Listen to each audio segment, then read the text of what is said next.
असा कोई बेईमानी नहीं करते। तो व्यूअर्स अब्दुल मजीद साहब आगे सारा कोई दुनिया ਦਾ ਵੈਸੇ ਜਦੋਂ ਮੌਤ ਫੌਜੀ ਕਰਨ ਨਾਲ ਵੈਸੇ ਹੱਥ ਨਹੀਂ ਰਿਹਾ ਵੈਸੇ। व्यूअर्स देखो ये बगैर बिजली दे पक्का चलता पे कमाल है ये कारीगरी। अस्सलाम वालेकुम व्यूअर्स, मैं जावेद सुलंगी ते तुसां देखदे पे मेरा यूट्यूब विलाग चैनल जावेद सुलंगी देसी विलाग। तो दोस्तों साडे विलाग चैनल दे विच चार चीज़ां शामिल होंदियां: इंटरटेनमेंट, सैर व तफरी, व्यूअर्स दा फ़ायदा ते मालूमात। तो दोस्तों आओ अज का सारा जो विलाग है ये सिंपल सादा ते चंद मिनट का विलाग है और बहुत दिलचस्प विलाग है। जुलदे अपने विलाग की तरफ। व्यूअर्स तुहाकू इल्म थी कि उसे कि सारा जो अज का विलाग है वो किस चीज़ के बारे है तो ये बहुत दिलचस्प विलाग है। आओ असा इतना कारीगर मौजूद हैं इलैक्ट्रीशियन के कारीगर हैं और ये रूटर पंप पखे वगैरह जो वो रिवाइंड भी करेंगे क्योंकि हुण गर्मी का मौसम है और रमज़ान का महीना है तो अजकल बड़ा सीज़न है रिवाइंडिंग का। रूटर जोड़े घरेलू रूटर वो भी रिवाइंड सींदे पे था तो ये जो पखे देखते पे उस मेरी बैक साइड से ये पखे की लाइनें लगियां पे ये भी रिवाइंड सींदे पे। तो आओ थोड़ी मुलाकात करवेंदे हाँ एक इलैक्ट्रीशियन इत्थों का उन्हें कने और उन्हें रमज़ान ऑफर लाती हुई है। असले विलाग करने का मकसद ये है कि उन्हें एक रमज़ान ऑफर लाती है रमज़ान शरीफ के विच। तो उन्हें पूछते हैं और रमज़ान ऑफर क्या है। अस्सलाम वालेकुम भाईजान। वालेकुम सलाम भाईजान, पहले तुम सारे व्यूअर्स को तारुफ करवे सो कि तेरा नाम क्या है? मेरा नाम से अब्दुल मजीद भट्टी है। अच्छा अब्दुल मजीद भट्टी साहब ऐसे कोई सो कि पहले जैसे सो कि तुम्हें कितना अर्सा थी गया कि तुम काम करने को? मैं सर 2012 में काम करना अपना 2012 करें। अच्छा असले व्यूअर्स को ये दसे सो कि तुसा रमज़ान की जी ऑफर है वो क्या है? रमज़ान की क्या ऑफर लाती हुई है? बस रमज़ान से जितना खसूसी काम होता सरात कर दूँ कस्टमर को जितनी समय खिंदी है।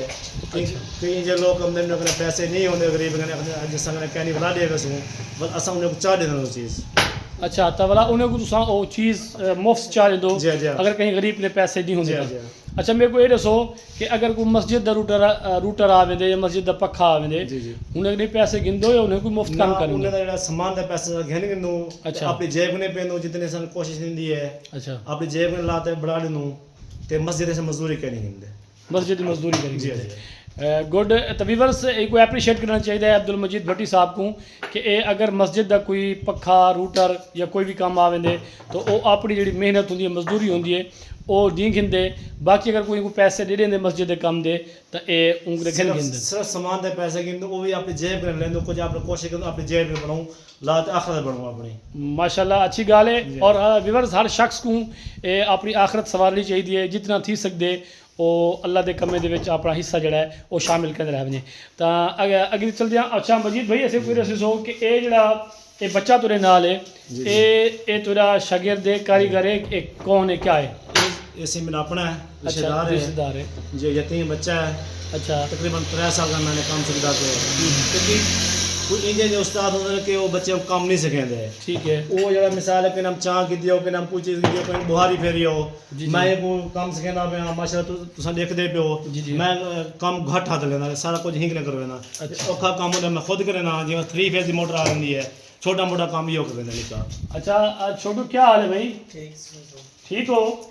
अच्छा ये ऐसे प्रोसेस हो कि ये उस्ताद बाकी तो काम सिखेंदे पे कितना अर्सा सीखे तो 3 साल ठीक है हम सरकारी घर तकरीबन बन गयो अद्धे घंटे ज़्यादा काम सीखी है माशाल्लाह। अच्छा कम से ठीक है मजीद भाई अच्छी गाल है। ये ऐसे को मजीद भाई की दुकान का विजिट भी करवा रहे मजीद भाई ऐसे कोई दसे सो कि जो नॉर्मल रूटर है रिवाइंडिंग वास्ते जो उन्हें कितने पैसे गिनते? सर ये होंगे कि मोटर के होंगे गेज का मसला। अच्छा मिसाल मोटी तार से वजन ज़्यादा वैसे उनका बैरंग समेत 4500 गिनो मोटी तार का। अगर मिसाल तौर पर अगर एक बंदा सिल्वर कराना चाहते जी सिल्वर के क्या रेट है? सिल्वर असा बैरंग शैरिंग पात है मिसाल 2000 2500 1500 गिनो मोटर के गेज के हिसाब से जैसे मोटर नंबर पे मिसाल 2500 बैरंग समेत जे कैपेसिटर वगैरह ना लगे बैरंग ना पड़ने वाला 1500 गिनो। ठीक ठीक। तो ये जी पखे की अगर मिसाल तौर पर सिल्वर के अगर रिवाइंड करो पखा हिंदा सिंह हिंदो सर 1500 रुपया अगर कापर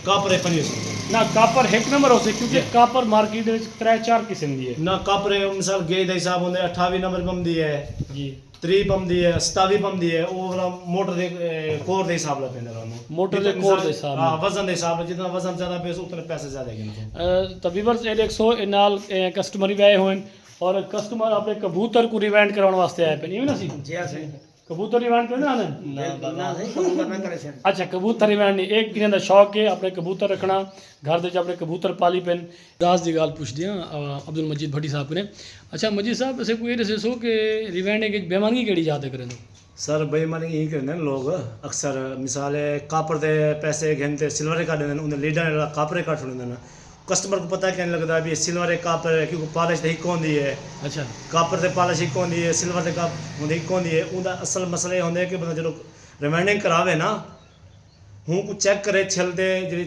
छिले सो जो सिल्वर से चिट्टा हो से वे ठीक है जो कापर है वो लाल हो से वे तो इया बेईमानी कहते ब्याह दे कोई मसला क्या नहीं ना होता तुसा केड़ी याद करें दो तुसी असा सर मेरे को कहानी दस असा सर कोई बेईमानी नहीं करेंगे तो व्यूअर्स ए अब्दुल मजीद साहब आख देन सारा कोई दुनिया का रहा वैसे जो मौत है कुछ ही कहना नाल वैसे हर चीज़ नहीं रहा वैसे बहुत अच्छी गल है व्यूअर्स तां एह् आखदे न कि असां लोग करेंदे न बेमांगी करेंदे न लोगों को जेह्ड़ा कापर आखते ओह् सिल्वर दी रिवाइंड कर दिंदे न क्योंकि वो बंद कर दिंदे न लोग बंद चले जंदे न चलदी रह वेंदी है बाद जेह्ड़ी खुलदी है ते भला राज खुलदे न ते कम लोगों को पता लगदा है कि यार ये सिल्वर दे विच है या कापर दे विच है क्योंकि उत्ते जेह्ड़ा कलर थिया पिया होंदे सिल्वर को ओही कापर वाला कलर थिया पिया होंदे इस वास्ते कुछ लोग नहीं पहचान सकते तो कोशिश कीती करो जदों भी कोई मोटर है पक्खा रिवाइंड करवाओ तो उनको थोड़ा उनको तार को छिल ते देख कीता करो कि एक कापर है या सिल्वर दे विच है तुसां अब्दुल मजीद साहब नाल असां थोड़ी मुलाकात करवाई से बहुत अच्छे इंसान हैं कि रमज़ान दे विच अगर कोई मजबूर बंदा आ गए